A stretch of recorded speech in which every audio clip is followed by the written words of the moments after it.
दोस्तों आज हम देखेंगे प्रश्नावली दो का प्रश्न पहला क्या बोलता है देखते हैं।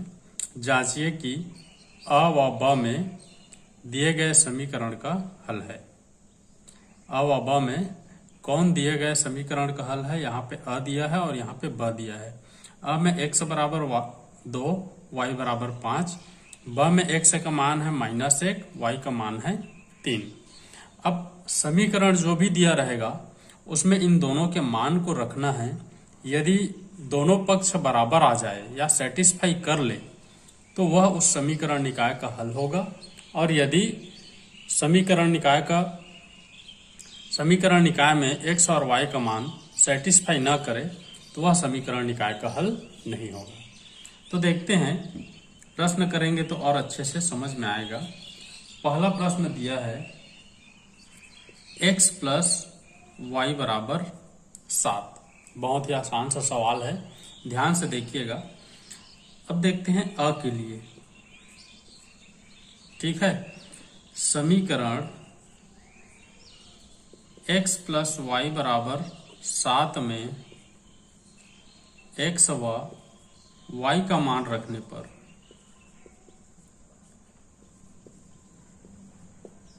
समीकरण में x व y का मान रखेंगे तो देखो समीकरण हमारा क्या है, x प्लस वाई बराबर 7।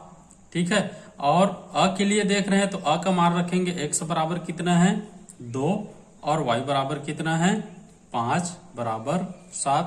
2 और 5 को जोड़ो क्या आएगा 7 बराबर 7। मतलब हम लोगों का लेफ्ट हैंड साइड बराबर राइट हैंड साइड। ठीक है, इसलिए x तथा y का मान दिए गए समीकरण का हल है। समीकरण का हल है। ठीक, क्यों हल है? क्योंकि ये दोनों पक्ष बराबर हो गया। इसी प्रकार ब के लिए देखते हैं। ठीक है, पुनः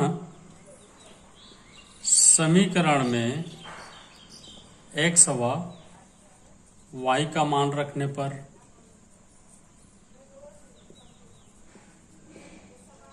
चलिए समीकरण क्या है अपना, x प्लस वाई बराबर 7। ठीक, यहां से ब के लिए देखो x का मान -1 और y का मान 3 बराबर 7। ठीक है, यहां से इन दोनों को सॉल्व करेंगे तो क्या आएगा 2 बराबर 7। ये किसी भी शर्त में असंभव है या असत्य है। 2 को 7 कैसे माने? ठीक है, इसलिए ब के लिए, ठीक है, ब के लिए निकाल रहे हैं x व y का मान दिए गए समीकरण का हल नहीं है। ठीक है, कुछ नहीं किए, केवल x और y का मान रखते गए।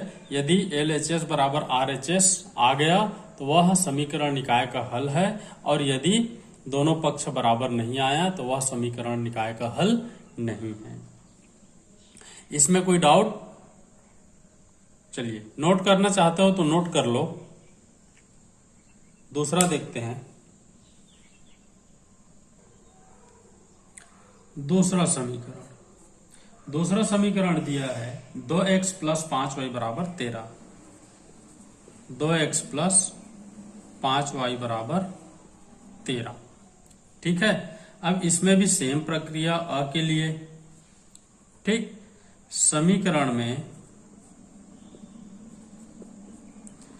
x बराबर 2 तथा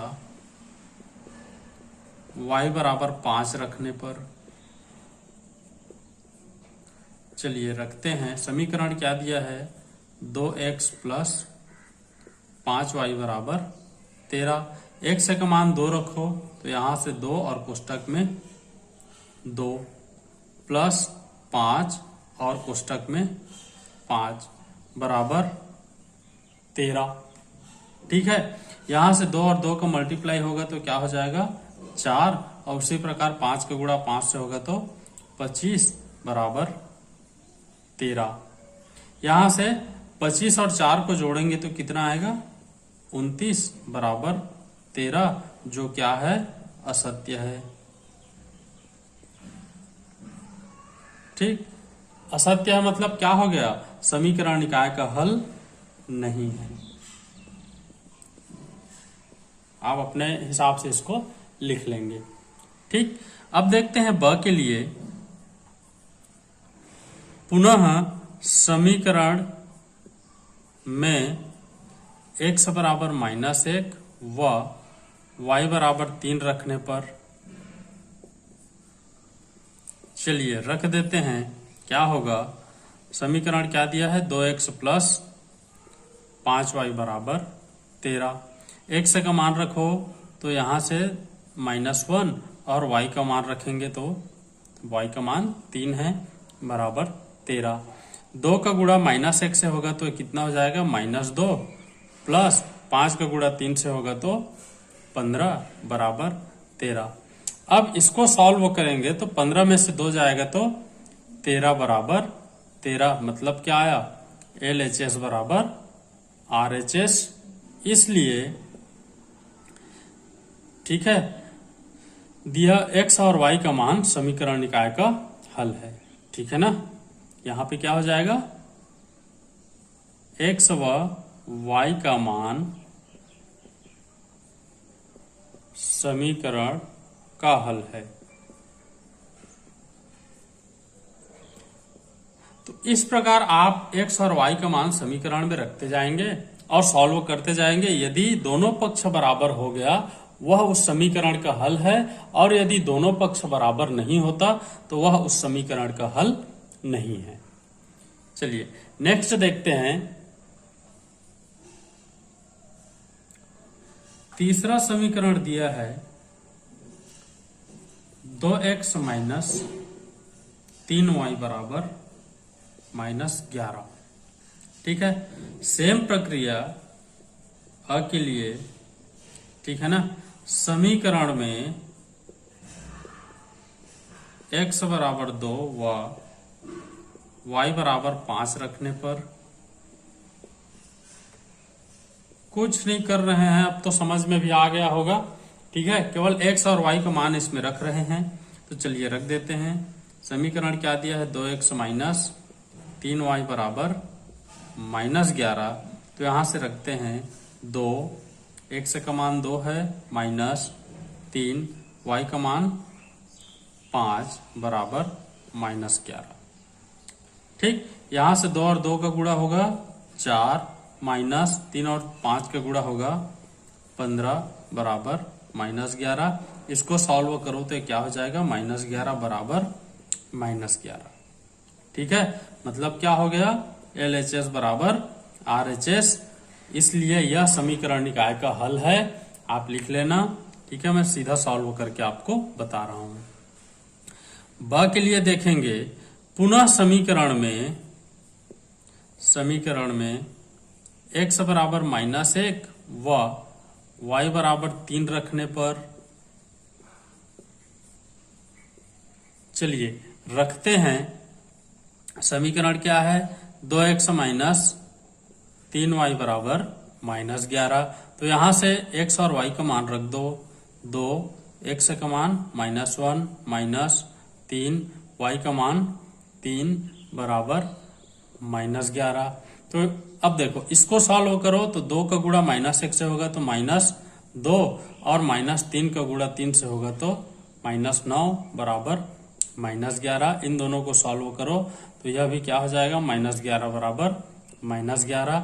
यहां भी LHS बराबर RHS, लेफ्ट हैंड साइड बराबर राइट हैंड साइड। तो यह भी समीकरण निकाय का हल है, इसमें कोई डाउट नहीं होना है। ठीक है, जरूरी नहीं है कि ये सेटिस्फाई कर लिया तो यह नहीं करेगा, दोनों भी समीकरण को सेटिस्फाई कर सकता है, जैसा कि इस समीकरण में, इस प्रश्न में सेटिस्फाई किया है। चलिए नेक्स्ट देखते हैं।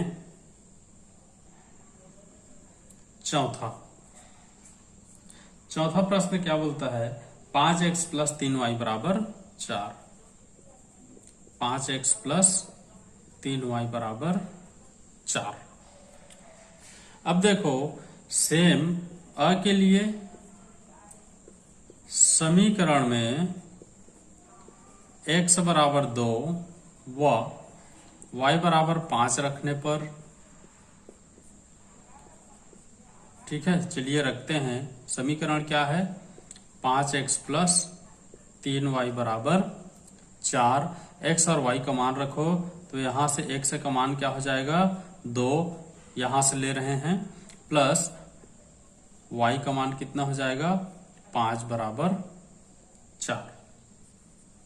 यहां से 5 और 2 का गुणा करेंगे तो 10, और 5 और 3 का गुणा करेंगे तो 15 = 4। ठीक, इन दोनों को सॉल्व करो इसको, तो क्या हो जाएगा, 25 = 4।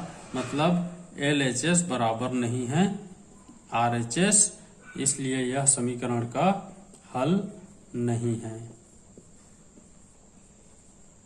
ठीक, इसी प्रकार ब के लिए क्या हो जाएगा, पुनः समीकरण में x = -1 व y = 3 रखने पर, चलिए रखते हैं। समीकरण क्या दिया है, 5x + 3y = 4। तो देखो x का मान रखो -1 प्लस y का मान रखो 3 = 4।